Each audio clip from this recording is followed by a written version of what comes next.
Vamos abrir a nossa Bíblia no Evangelho de São João, capítulo 11. E durante esta manhã nós leremos alguns desses versículos.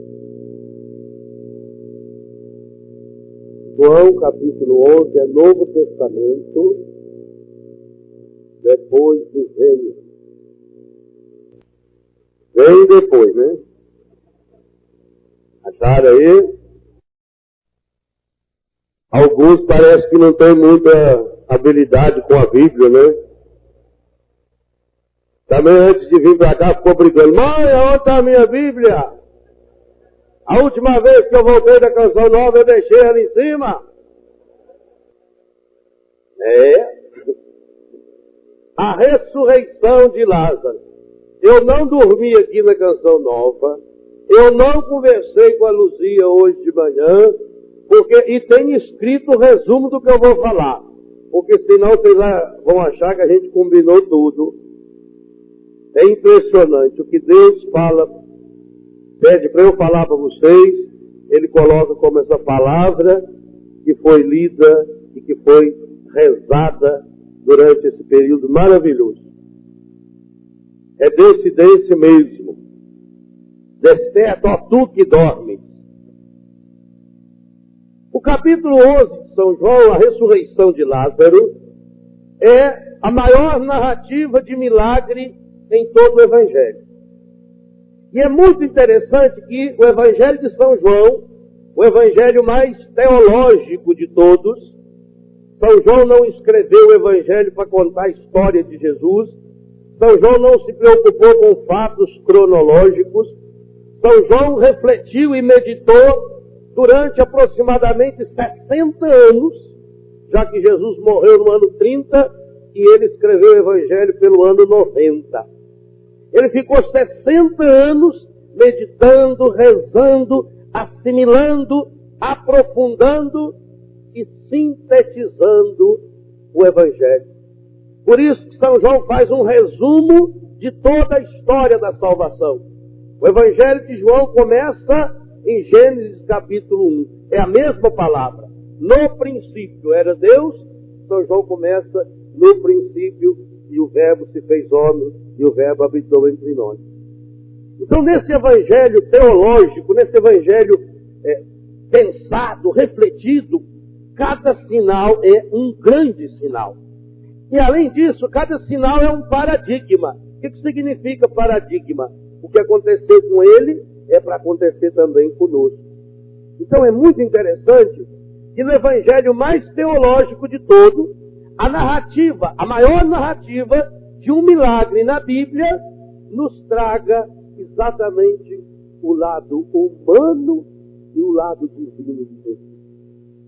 O Evangelho que mais fala da divindade de Jesus, vejam bem, os outros evangelistas, eles vão fazendo pesquisas.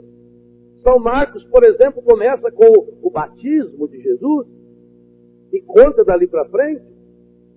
São Mateus, que é um pouco posterior a Marcos, já faz uma reflexão sobre o nascimento de Jesus.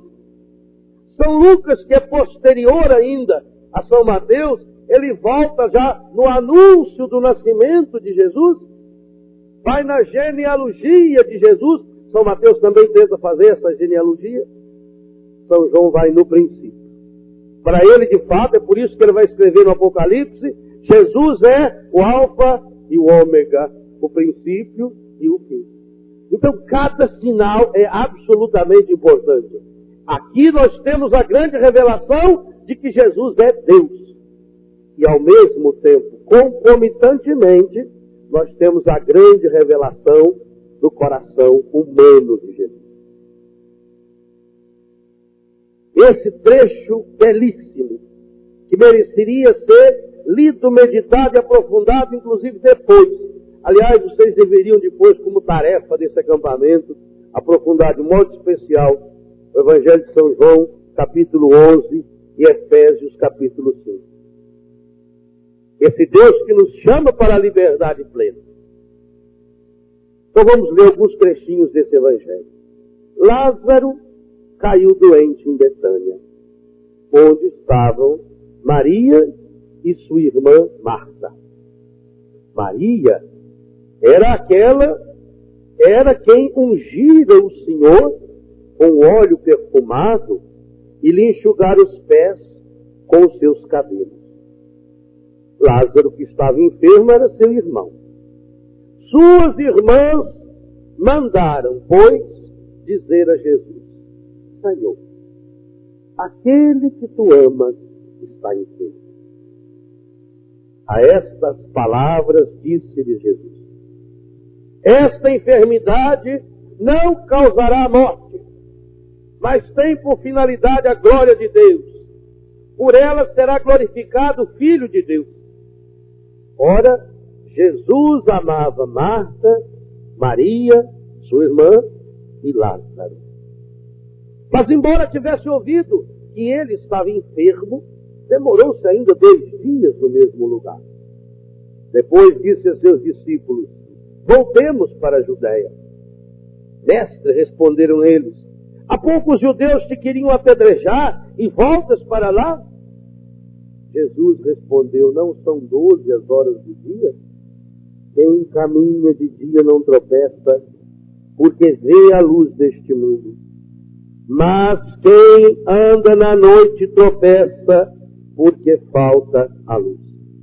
Depois destas palavras, ele acrescentou: Lázaro, nosso amigo, dorme, mas vou despertá-lo. Desperta tu que dormes. Disseram-lhe os seus discípulos: Senhor, se ele dorme, há de sarar. Jesus, entretanto, falara de sua morte, mas eles pensavam que falasse do sono como tal. Então Jesus lhes declarou abertamente: Lázaro morreu. Alegro-me por vossa causa, por não ter estado lá, para que creiais. Mas vamos a ele. A isso Tomé, chamado Dídimo, disse aos seus condiscípulos: vamos também nós para morrermos com ele. A chegada de Jesus, já havia 4 dias que Lázaro estava no sepulcro. Ora, Betânia ficava longe de Jerusalém, cerca de 3 quilômetros. Muitos judeus tinham vindo a Marta e a Maria para lhes apresentar condolências pela morte do seu irmão. Mal soube Marta da vinda de Jesus, saiu-lhe encontro. Maria, porém, estava sentada em casa. Marta disse a Jesus: Senhor, se tivesses estado aqui, meu irmão não teria morrido. Mas sei também agora que tudo que pedires a Deus, Deus o concederá. Disse-lhe Jesus: teu irmão ressurgirá. Respondeu-lhe Marta: sei que há de ressurgir na ressurreição do último dia. Disse-lhe Jesus e diz também para nós hoje: eu sou a ressurreição e a vida. Aquele que crê em mim, ainda que esteja morto, viverá. E todo aquele que vive e crê em mim, não morrerá jamais. Crês nisto? Respondeu ela: sim, Senhor. Eu creio que tu és o Cristo, o Filho de Deus, aquele que devia vir a este mundo. A estas palavras ela foi chamar a Maria, sua irmã, dizendo-lhe baixinho: o mestre está aí e te chama. Apenas ela o ouviu, levantou-se imediatamente e foi ao encontro dele. Os judeus que estavam com ela em casa, em visita de pêsame, ao verem Maria levantar-se depressa e sair, seguiram-na, crendo que ela ia ao sepulcro para chorar. Quando, porém, Maria chegou onde Jesus estava e o viu, lançou-se aos seus pés e disse-lhe: Senhor, se estivesse estado aqui, meu irmão não teria morrido. Ao vê-la chorar assim, como também todos os judeus que a acompanhavam, Jesus ficou intensamente comovido em espírito e sob o impulso de profunda emoção. Perguntou: onde o puseste? Respondeu-lhe: Senhor, vim de ver. Jesus pôs-se a chorar. Observaram por isso os judeus: vede como ele o amava. Mas alguns deles disseram: Não podia ele, que abriu os olhos do cego de nascença, fazer com que este não morresse? Tomado novamente de profunda emoção, Jesus foi ao sepulcro. Era uma gruta coberta por uma pedra. Jesus ordenou: Senhor, já cheira mal, pois há 4 dias que ele está aí. Respondeu-lhe Jesus: eu não te disse que creres, verás a glória de Deus? Tiraram, pois, a pedra. Levantando Jesus os olhos ao alto, disse: Pai, rendo-te graças, porque me ouviste. Eu bem sei que sempre me ouves, mas falo assim por causa do povo que está em roda, para que creiam que tu me enviaste. Depois dessas palavras, exclamou em alta voz: Lázaro, vem para fora. E o morto saiu, tendo os pés e as mãos ligados com faixa, e o rosto coberto com sudário. Ordenou então Jesus: deixai-o, desligai-o e deixai-o ir. Palavra da salvação.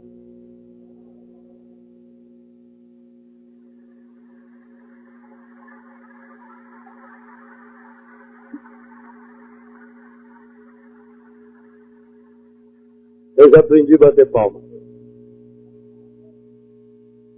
Meus irmãos e minhas irmãs, eu gastaria aqui uns 15 dias para comentar esse trecho. Mas como não tenho esse tempo todo, vamos tentar refletir durante esse momento sobre essa palavra tão forte de Jesus para nós aqui e para o mundo de hoje. Esse trecho mexeu muito com minha vida. Vocês sabem que hoje eu vivo na comunidade Betânia, comunidade que Deus me chamou a fundar, da qual eu sou o presidente, e aonde nós acolhemos jovens drogados, meninas prostituídas, menores abandonados, pessoas contaminadas com HIV, mães solteiras, enfim, todos alcoólatras e aquele que Deus nos manda. Por que Betânia? Penso que só a leitura desse trecho já nos esclarece muito. Betânia, esse lugarejo na entrada oriental de Jerusalém, quem vai da Galileia para a Judéia, antes de chegar em Jerusalém, passa em Betânia. Betânia era a casa dos amigos de Jesus. E que amizade profunda! Esse trechinho do Evangelho nos mostra o quanto o Senhor amava Lázaro, Marta e Maria. Naquele tempo não existia meios de comunicação, não tinha telefone celular. Como é que então Marta, Maria e Lázaro sabiam quando é que Jesus vinha para ficar na casa deles, já que lá Jesus se hospedava com frequência? Eles não sabiam. Então se supõe que lá em Betânia tinha sempre um quartinho arrumado, preparado, esperando Jesus que chegaria a qualquer momento. E essa é a primeira dimensão do nosso carisma. Acolher a cada um que vem até nós, porque nele nos vem o próprio Cristo Jesus. E por isso, além de um quartinho pronto nas nossas casas, nós nos esforçamos para ter também um quarto dentro do nosso coração para acolher estes que vêm até nós. Eu sei que o grande desafio é a gente reconhecer o rosto de Cristo nos olhos avermelhados de um jovem drogado, no coração ferido e machucado de um contaminado com HIV. Mas é o Senhor mesmo que nos disse: o que fizerdes ao menor dos meus irmãos, é a mim que estáis fazendo. Esse grande carisma que o Senhor nos deu, penso, meus irmãos, que é necessário tornar-se o grande carisma do mundo moderno. Por quê? Nós já ouvimos ontem, através da aula que tivemos com o Padre Haroldo e sua equipe, com o Pradão, o grande drama que estamos vivendo, o drama das drogas. E quando falamos drogas aqui, nós não excluímos o álcool, a maconha, são todas, a cocaína, todas elas. Ouvimos também que esta é a grande arma que o encardido usa para nos despersonalizar. Ouvimos também que o salário do pecado é a morte. E sabemos que este caminho da dependência química é o caminho que leva à morte. E por isso ele destrói, e por isso ele acaba, e por isso ele despersonaliza, e por isso ele vai crucificando de modo especial os nossos adolescentes, os nossos e as nossas jovens. Nossos jovens, meus irmãos, estão hoje no sepulcro das drogas, no sepulcro da prostituição, no sepulcro do HIV. E muitas vezes, diante da grandeza do problema, diante da imensidão do desafio, nós somos como os amigos judeus que estavam visitando Marta e Maria, e quando Maria saiu para ir ao encontro de Jesus, eles foram atrás pensando, ela vai chorar lá no sepulcro mais uma vez. É tão fácil achar gente que se une para chorar desgraça. No mundo onde os grandes meios de comunicação adoram dar notícia ruim, no mundo onde esses meios a serviço do encardido, porque uma coisa que o encardido não gosta também é que a gente louve, é que a gente glorifique a Deus pelas belezas de Deus. Por isso o encardido ressalta o negativo. Por isso que nos jornais só aparece notícia ruim, que é para as pessoas ficarem falando, tá ruim, e viver reclamando. Está cheio de judeus chorão nas nossas famílias. É muito fácil, na hora que acontece um problema com o jovem, reunir 10, 12, 15 vizinho, vizinha, tio, tia, só vim para comentar, coitado, que pena, que problema, eu não sabia. O povo adora enterro. Já viu? Conversa de enterro é sempre a mesma. Coitado. Descansou. Olha a cara dele, parece que ele morreu sorrindo. Parece que queria se despedir da gente. Ontem mesmo ele passou para mim e fez assim. É sempre a mesma conversa. Outra coisa que o povo gosta é disputar quem é que sofre mais. As comadres conversando, comadre, meu marido é tão ruim. O meu é pior. Meu marido bebe uma garrafa de cachaça. O meu bebe um litro. Parece filho de NPS, né? Eu tenho uma dor. Eu tô com uma dor pior ainda. Isso aí não é nada. Essa dor eu não desejo pro pior do meu inimigo. Isso aí tudo é louvor do encardido. O encardido adora essas coisas. E assim também eles foram lá para chorar, para prestar condolência. Quando a gente olha, qualquer que seja o problema, com os olhos humanos e com os olhos que o encardido vai nos dando através dessas imagens distorcidas da realidade, nós não temos outra alternativa senão a se conformar. Já é sempre assim. Começa assim, depois piora. Mas Jesus não vem para aumentar o choro. O choro de Jesus não é lamúria. O choro de Jesus significa solidariedade. É a capacidade de chorar com os que choram. O choro de Jesus significa que Ele desce ao nosso nível. Que Ele vem até nós. O Verbo de Deus se fez carne e habitou entre nós. Ou como nos lembra São Paulo aos Filipenses, sendo Ele de condição divina, tornou-se humano e depois tornou-se escravo obediente até a morte de cruz. O choro de Jesus significa: Deus está conosco, nós não estamos sozinhos. O choro de Jesus significa: o nosso Deus não é um Deus longe, não é um Deus distante, o nosso Deus está próximo, o nosso Deus caminha conosco. quando Deus chega, Ele não vem para aumentar a lamúria. Ele vem para mostrar um sentido novo para a vida. Ele vem para gritar a Lázaro e quer também gritar aos Lázaros da sociedade moderna, aos Lázaros que estão no túmulo das drogas, no túmulo do HIV, no túmulo do alcoolismo. Lázaro, vem para fora! E é esse o grito de Deus hoje para nós. Existe uma saída! E essa saída não é aquela apresentada nos meios de comunicação. E essa saída não é aquela apresentada pelo Ministério da Saúde, que inclusive nos chamou. Eu fui a Brasília 2 vezes seguidas. No primeiro e no segundo Congresso Brasileiro das Doenças Sexualmente Transmissíveis, porque Betânia é uma ONG que acolhe pessoas contaminadas com AIDS. Qual é a saída que eles têm? Para o problema da AIDS, distribua camisinha. Para os problemas das drogas, troque seringa. Não.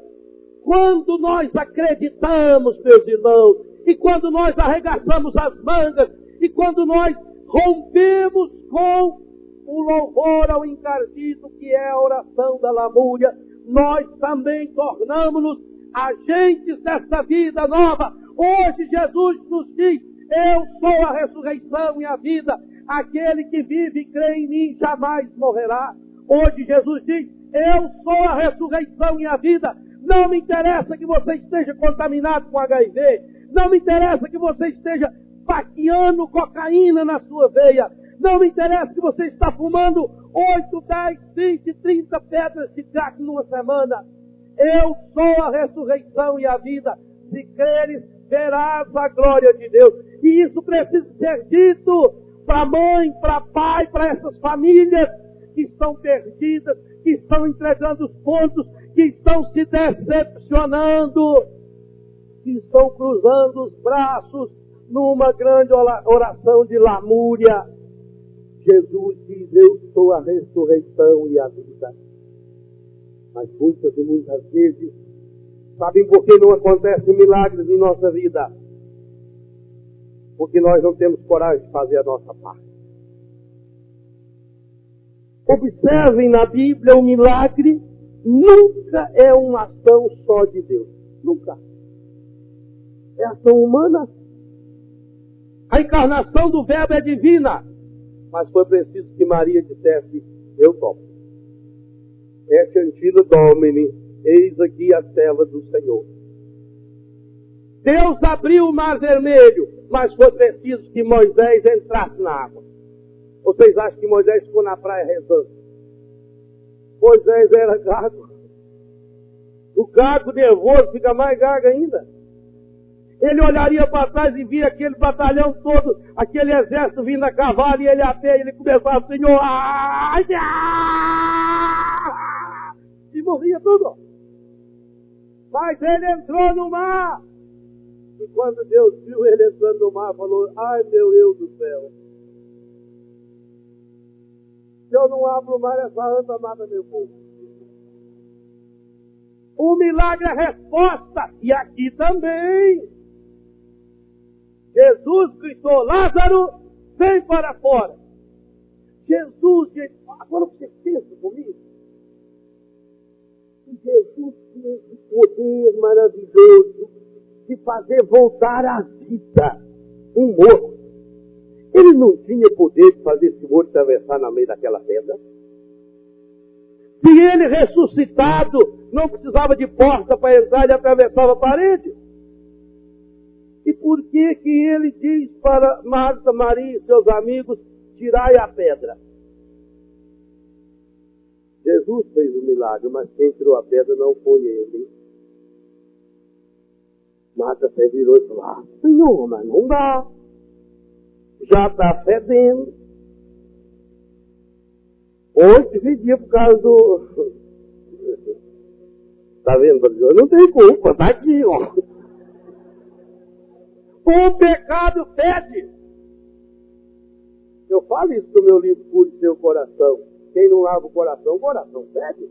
Igual o corpo, assim como o corpo precisa de banho todo dia. O coração precisa de banho todo dia na água viva do Espírito Santo, senão ele fede. O alcoolismo é um fedor do coração. Tem outros tipos de fedor. Pessoa que vive sempre xingando, reclamando da vida, brigando, discutindo. Isso não acontece com vocês, louvado seja Deus? Lá no sul tem. Famílias com o coração fedido, que as famílias estão sempre brigando, discutindo, um falando mal do outro. Coração fedido é que leva o jovem a ficar lendo e assistindo esses filminhos aí de açougue. Só mostra a carne. Tem coração fedido. Tem que lavar. E lava-se na água viva do Espírito Santo.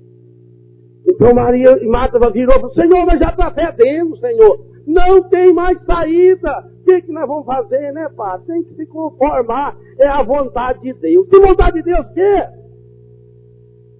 Isso aí é conversa do encardido. Agora, onde você viu falar que a doença, a desgraça, a morte é a vontade de Deus? O nosso Deus é o Deus da vida. O encardido é tão terrível, você não tem raiva dele. O encardido é tão terrível que além dele fazer o mal, ele joga a culpa em Deus. Ah, tem que se conformar, fazer o quê, né? Já tá.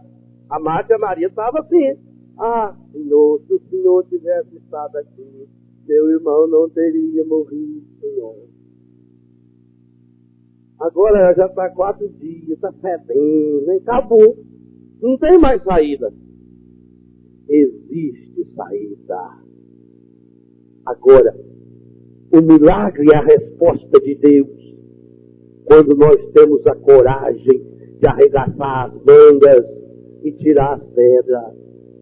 Lá em Betânia, o que nós fazemos é isso. Por isso que Betânia não é um centro de recuperação, não é uma comunidade terapêutica.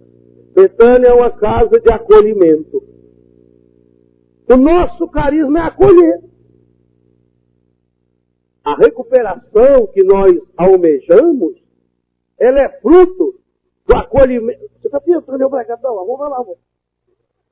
Ela é fruto do acolhimento que nós praticamos. Nós queremos acolher essa pessoa. E esse é o grande drama das pessoas que não se sentem acolhidas. Hoje de manhã ainda eu via a transmissão da missa na Rede Globo. Às 6 horas da manhã. Aí chegou na hora da paz, o padre falou assim: saudemos-nos uns aos outros em Cristo. Aí ele fez desse jeitinho.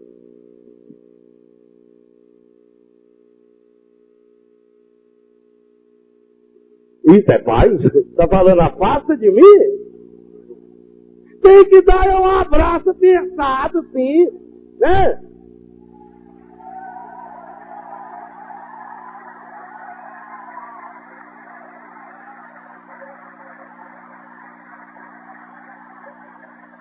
Gostou, foi? Lá na nossa capela, nós fizemos uma capela lá no colégio. A Juscelia é a nossa engenheira e diretora de patrimônio.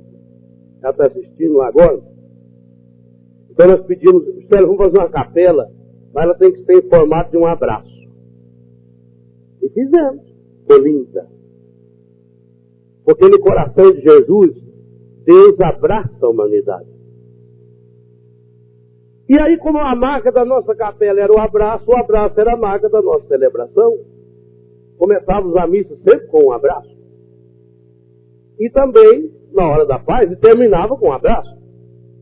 O mundo tem medo de se abraçar, tem família que tem medo de se abraçar. Se abraçar. Pai precisa abraçar filho, filho precisa abraçar pai, irmão precisa abraçar irmão, precisa abraçar e beijar. Um dia eu recebi uma cartinha muito linda de uma senhora evangélica luterana que me escrevia dizendo assim: Padre Léo, há muitos e muitos anos eu vivia na depressão. Eu tomava vários remédios por dia. Conversando com o pastor da minha igreja, ele pediu que eu fosse procurá-lo. O pastor luterano foi meu aluno em filosofia. Eu dava aula na faculdade, ele foi meu aluno e eu falava muito essas coisas lá na aula. E ele mandou esse senhor me procurar.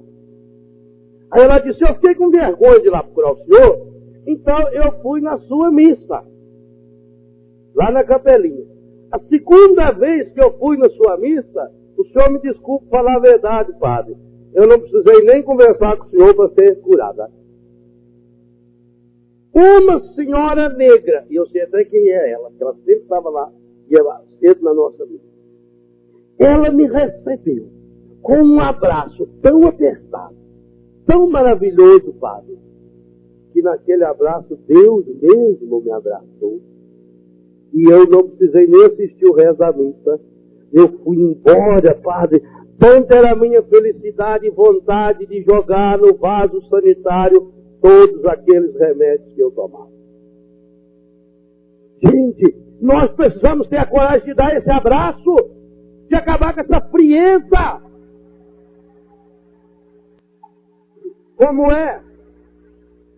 Como é que vocês imaginam que Marta, Maria e Lázaro recebiam Jesus na hora que ele chegava lá? Eu não acredito.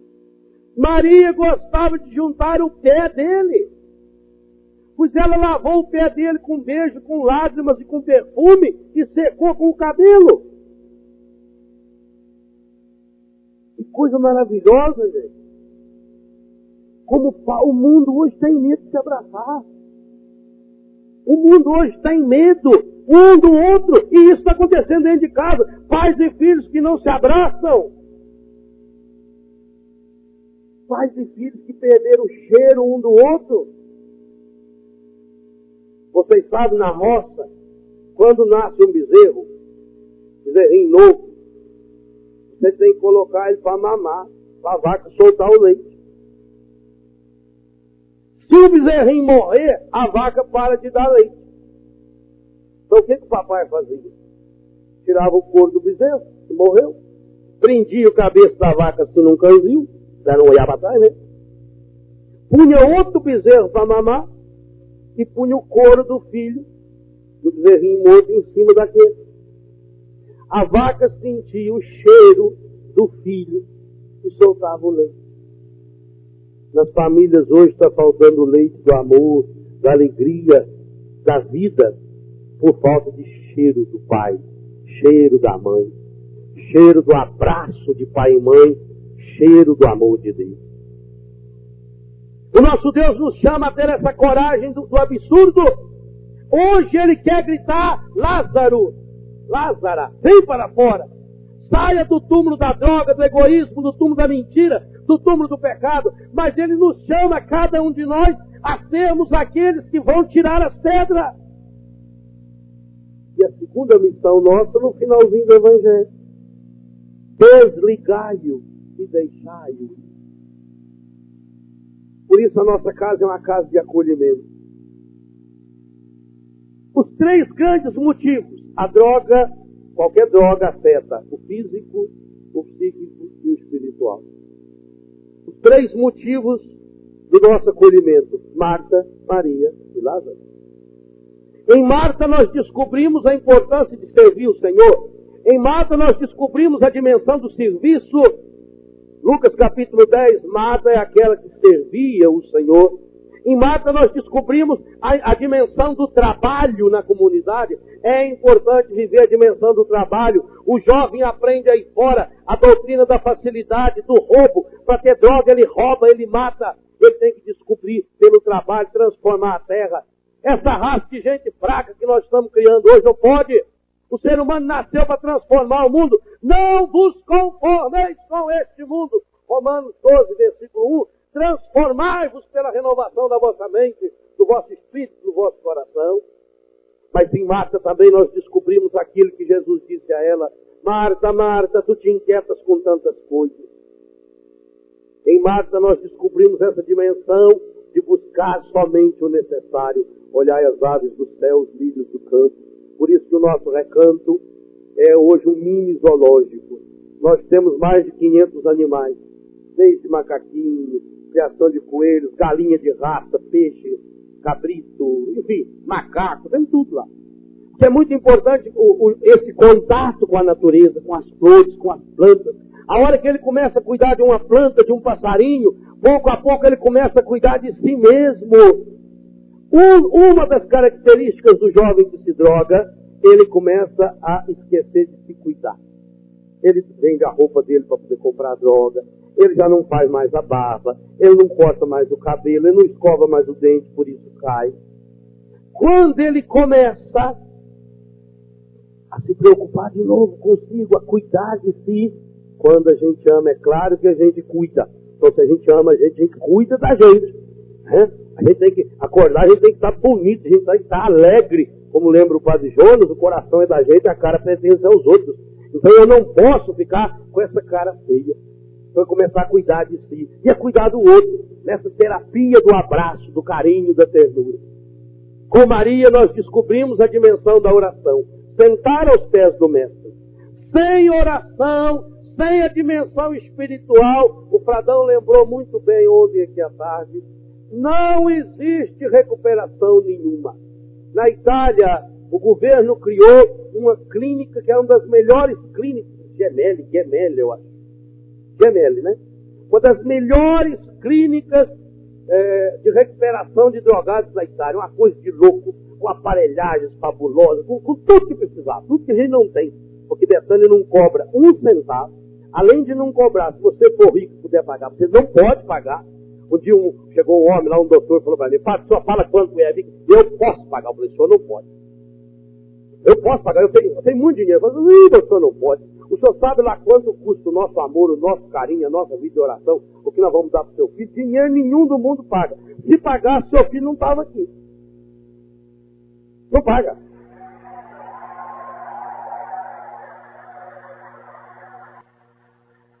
Betânia, além de não cobrar, não aceita pagamento.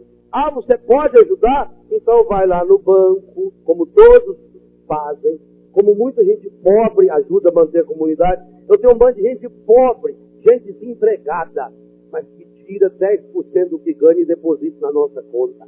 Betânia nasceu pedindo ajuda de R$1 por pessoa, e graças a Deus nós somos pessoas que até hoje são fiéis ao nosso R$1. É assim que Betânia vive. Nós vivemos a providência de Deus. Não porque um empresário rico resolveu doar, não. Deus cuida de nós para que nós podemos e possamos cuidar dos seus filhos marginalizados, destruídos, contaminados. Então, Betânia, ninguém pode pagar. Nós vivemos a graça de Deus, nós vivemos de ajuda. Nenhum de nós consagrados em Betânia temos INPS. Nenhum. Tanto que agora um dos nossos consagrados, que foi recuperado na comunidade, hoje ele é um casal que veio para a comunidade como drogado, fazia 16 anos que usavam droga, cocaína injetável, guardavam droga em casa como forma de pagamento para os traficantes. O apartamento deles era depósito, lá em Itajaí. Itajaí que tem a triste estatística de ser a campeã nacional e hoje, infelizmente, mundial de jovens contaminados com HIV. Santa Catarina tem as 3 primeiras, Itajaí, Balneário Camboriú e Florianópolis, infelizmente. E nós temos um dado interessante lá, que talvez do mundo inteiro, nem na Holanda, aonde tem no mês de novembro a Maconha Fest, o grande festival da maconha, nem na Suécia, Suíça, aonde existe os free space, né, o espaço livre para usar droga, tem tantas pessoas contaminadas com HIV em função da droga, como na nossa região, lá no sul do Brasil. Hoje chega a 60%, 70%. Então esse casal estava assim. E eles foram para a comunidade, encontraram Deus, se recuperaram e acabaram se consagrando, vivem como consagrados, e hoje são superiores da comunidade em Curitiba. Porque nós temos o Recanto de São João, em Curitiba, e agora também em Foz do Iguaçu, lá na divisa com o Paraguai e com a Argentina. E esse, o sueco, nosso menino, e ele foi acometido de uma doença muito, muito difícil. Há poucos dias, passamos um momento difícil, constatou-se que ele tinha um câncer maligno na papila. Portanto, é um lugar muito difícil. E aí o povo de Curitiba estava preocupado. Como nós vamos fazer para pagar? Aí eu peguei ele no carro, levei para Brusque, os médicos lá atenderam, cobraram R$1, voltou a Curitiba para fazer a cirurgia. Só o anestesista ficaria em R$4.500. Onde nós vamos tirar esse dinheiro? Falava-se em 25 mil. Uma mulher lá de Curitiba me convidou para um almoço, para um jantar. E aí ela toda apavorada, como é que nós vamos fazer? Eu falei, não tem caminhonete que eu uso, e venda ela e pronto, não se preocupe com isso aí não. O médico que o atendeu ficou tão impressionado com o testemunho dele, que arrumou o hospital de primeira, um dos melhores do Paraná, médico, anestesista, internação, tudo, sem pagar um centavo. Deus cuida de nós. E cuida mesmo. Gente, eu falava ontem a vocês, o amor de Deus é nos detalhes. Outro dia eu cheguei na comunidade, lá na sede, a superiora, um casal superior, a superiora falou assim, Léo, hoje a gente não tem nem óleo e nem batata. Fazer o quê? Isso era 4 horas da tarde. 5:30 da tarde chegou o senhor, abriu o porta-mala do carro, uma caixa de óleo e 2 sacos de batata. Como é que ele descobriu? Então eu sempre acredito que Deus manda. Às vezes fica parado na mão de algumas pessoas que acham que é dela e guarda. Mas Deus manda. O milagre sempre acontece. Mas quem precisa tirar as pedras? Dessa experiência de Deus, o abandono de Deus. Com Lázaro nós percebemos essa dimensão afetiva. Então veja, a dimensão física da droga nós miramos em Marta. A dimensão espiritual nós miramos em Maria. A dimensão afetiva nós miramos em Lázaro. E com os 3 irmãos nós procuramos viver Betânia. E ser Betânia um para o outro. Acolher a cada um que vem até nós. Como se fosse, porque de fato é o próprio Cristo Jesus. Meus irmãos, minhas irmãs, essa é a grande doença da humanidade. Eu tenho feito esse desafio. Eu duvido que um casal que reze o texto todo dia, eu duvido se um dia esse casal terá um filho drogado. Duvido. Faça esse desafio. Duvido mais. Eu duvido que pai que abrace todos os dias o seu filho, a sua filha, eu duvido que vai ter um filho drogado. Eu duvido. Porque o dia que o filho fumar maconha pela primeira vez, a hora de dar um abraço e um beijo, o pai vai sentir o cheiro da droga que fica grudado no cabelo por mais de 12 horas. E aí vai poder intervir. E se isso acontecer, eu vejo lá em Betânia, aqueles que os pais estão juntos, que a família está junto, que a esposa está junto, que o esposo está junto, que demonstram apoio, no instantinho eles conseguem se recuperar. No instantinho. Por isso que Betânia não afasta da convivência familiar. Todo domingo, das 2 às 5, pode visitar a comunidade. O jovem entrou lá hoje de manhã, hoje domingo. Se alguém chegar na comunidade, hoje à tarde já pode receber visita. Nós não podemos cortar esse contato da família. O jovem precisa de abraço. O jovem precisa de carinho. O jovem precisa do contato, do convívio com o pai e com a mãe. Por isso que Betânia tem 3 leis. A primeira é acolher a cada um com um abraço. Visita que vai até lá, o irmão, todo dia de manhã, na oração da manhã, na oração da noite, antes de dormir, tem que se abraçar. Em Betânia, a coisa que a gente mais faz, a gente se abraça. Uma vez o pedreiro foi trabalhar lá, chegaram cedo, e nós lá de manhã, depois do café, da oração, antes do café, e todo mundo se abraçando, se beijando, homem beijando homem. Ele olhou e não sei não. Esse padre aí é meio... Teve o padrasto do menino também que foi lá, aí o menino chegou, ô paizão, veio e me deu um beijo. Ele chamou o rapazinho fora, tome cuidado. Porque começa a esperar que esses padres assim, ó, dão de graça, não cobra nada, e fica abraçando e beijando o Senhor. Ó, não sei não. Achou que nós era Creusa. Ah, não, é. E tem medo de se abraçar, de se beijar. Engraçado que quando o homem vai ver jogo de futebol, a hora que o time dele faz gol, ele abraça até os estranhos que estão do lado. Aí é homem, aí é macho. Né? Essa é a primeira norma nossa, e que vale para a sua casa, para a sua família também. Segunda norma de Betânia, não discutir nunca. Gente, eu estou convicto de uma coisa, e você também pode chegar a essa conclusão. Não existe nenhuma solução para nenhum problema no mundo, que seja no namoro, na família, onde for, que brote de uma discussão. Só as santas discutem.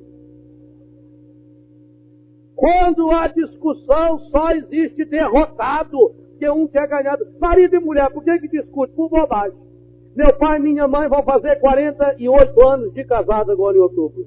Nunca nenhum dos filhos viram papai e mamãe discutir. Nunca, nunca, nunca. Então eu aprendi isso em casa. A minha casa foi a primeira Betânia para mim. Porque mamãe, pobre sim, graças a Deus, nossa família é pobre. Mas quando chegava alguém para comer, um pobre para comer na minha casa, para pedir esmola, mamãe não punha comida naquela lata suja dele, não. Arrumava a mesa e punha ele para sentar na mesa, ele comia e a gente comia. E em Betânia é assim. Em Betânia todos somos iguais. O padre, os consagrados, o filho que chegou há um ano ou que chegou hoje, senta igual, come igual, é irmão. O mundo precisa aprender a ser irmão. Ou eu falo que Jesus está no outro, ou isso é lorota. É lorota.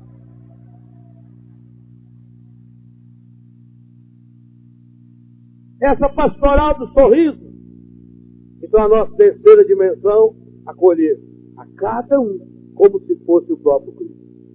E como isso é fundamental, quando a gente começa a ver o outro com os olhos de Jesus. Gente, o que é amar? Como é seu nome? Eu e a Daniela, nós vamos namorar. Ela é bonita e eu sou lindo, ó, vai. Vai dar um casal então. Aí a gente começa a namorar. Tudo vai uma maravilha até que vem a primeira discussão. E quando ela virar, quando eu disser, Daniela, você fez uma coisa que eu não gostei. E se ela começar a fazer coisas que eu não gosto, eu digo, acabou, não quero mais você.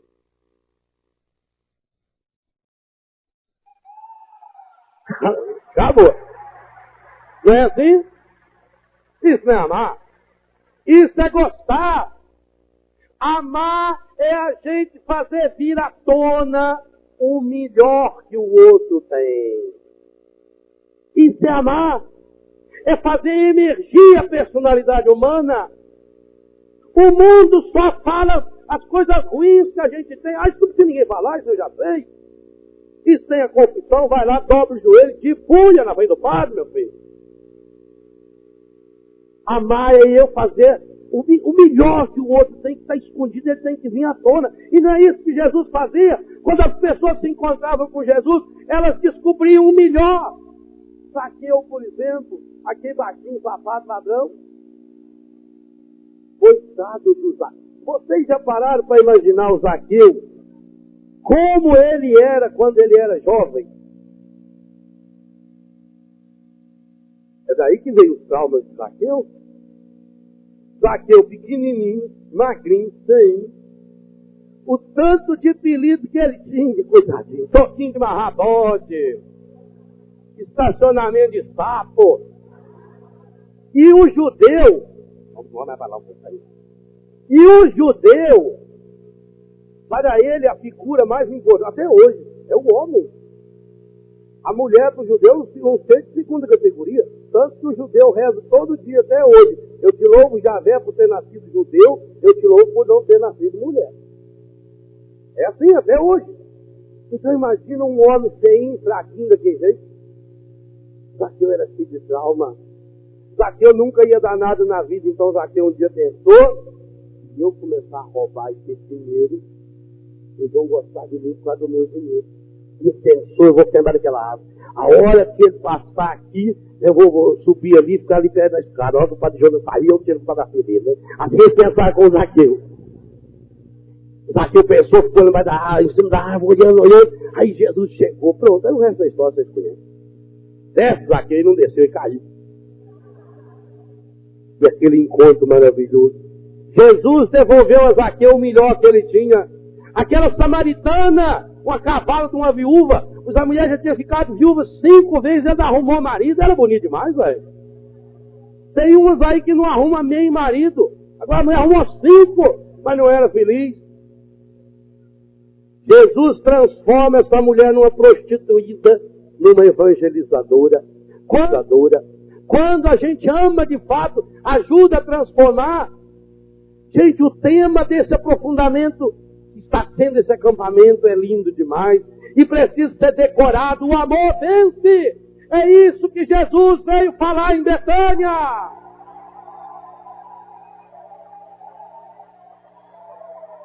Ah, Senhor! Já tem 4 dias, Senhor.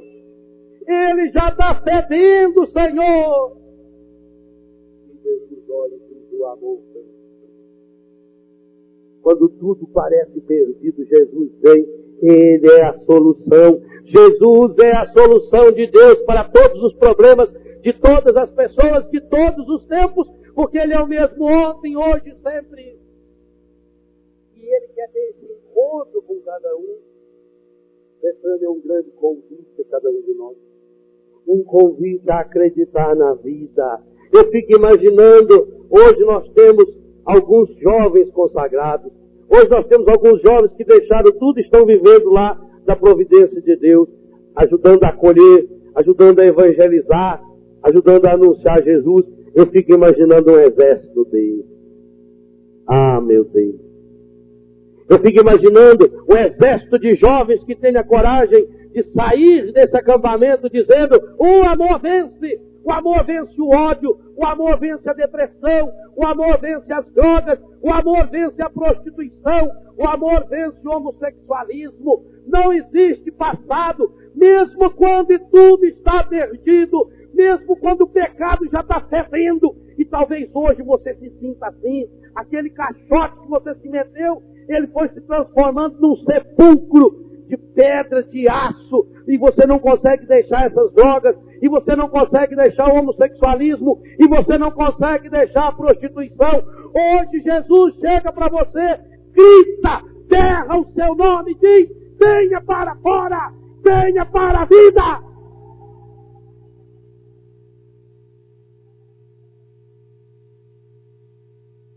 Desperta, tu que dormes. Outrora eras trevas. Talvez esse outrora foi ontem. Talvez esse outrora foi essa noite.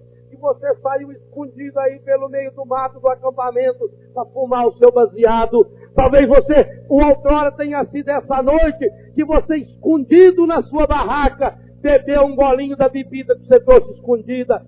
Mas o Senhor está dizendo: outrora eras trevas. Hoje, com esse dia lindo, com esse dia novo, o Senhor está dizendo: sois luz no Senhor, comportai-vos como filhos da luz. Deixa acender a chama dessa luz de Deus. Agora é preciso ser muito forte. É preciso ter a coragem, meus irmãos, de romper com esses túmulos todos, de romper com os túmulos do passado. Entrega o seu passado a Deus. Não faça como a mulher de Ló, que ficou olhando para trás e virou uma estátua de sal. Jesus diz: vós sois o sal da terra, mas não vire uma estátua de sal. Jovens, eu vos escrevo porque sois fortes e vencestes o maligno. Jovens, hoje podeis também vencer o encardido. Talvez o seu coração esteja encardido. Não tenha medo de pedir: Senhor, lava, purifica o meu coração, restaura-me de novo. Ainda que os seus pecados estejam vermelho e escarlate, ficarão, tornar-se-ão brancos como a neve. Porque o nosso Deus é um Deus que nos ama. O nosso Deus quer visitar Betânia. E sabem qual é a principal Betânia que Deus quer visitar? O seu coração.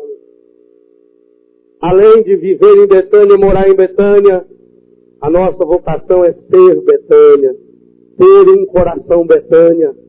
No mundo de tanta tristeza, no mundo de tanto egoísmo, é preciso a gente ter a coragem de ser testemunhas da ternura do nosso Deus, testemunhas do abraço de nosso Deus. O mundo precisa de esperança, de jovens que olhem para a frente, de jovens que não tenham medo do futuro, de jovens que não estejam presos ao passado, de jovens que tenham a coragem de dizer: com Deus nós podemos vencer e vamos vencer. O amor vence, porque Deus nos ama. Na véspera da Páscoa, a professora mandou os alunos que cada um fizesse um desenho sobre a Páscoa. E cada aluno fez um desenho. Um desenhou um ovo e escreveu uma frase: como a vida está escondida no ovo, a vida de Deus se esconde na Páscoa e se revela. Outra criança desenhou um coelhinho muito bonitinho e escreveu: a fertilidade do coelho é a vida nova que Jesus nos traz. E assim foi, cada um foi uma vela. E teve uma criança que escreveu uma cruz, desenhou uma cruz vazia, toda colorida. Que a criança que pega lápis de cores mais coloridas, assim, aquela cruz, mas era a cruz mais linda, mais colorida e mais alegre. E a professora chegou, olhou e viu aquela cruz colorida, aquela cruz bonita. E perguntou: mas você não escreveu nada e a cruz sua está vazia? Ela diz: eu escrevi atrás. Quando a professora virou a folha, atrás estava escrito: quem ri por último, ri melhor. Lá menor, eu fico com a pureza da resposta das crianças. É a vida, é bonita e é bonita. Viver e não ter a vergonha de ser feliz. Cantar e cantar e cantar a beleza de ser um eterno aprendiz. Ai, meu Deus! Eu sei que a vida devia ser bem melhor e será, mas isso não impede que eu repita. É bonita e é. Eu quero ver samba no pé e a bateria. Viver e não ter a vergonha de ser feliz. Cantar e cantar e cantar a beleza de ser um eterno aprendiz. Ai, meu Deus, eu sei que a vida devia ser bem melhor e será, mas isso não impede que eu repita. É bonita e é bonita. Eu não me acostumei nas terras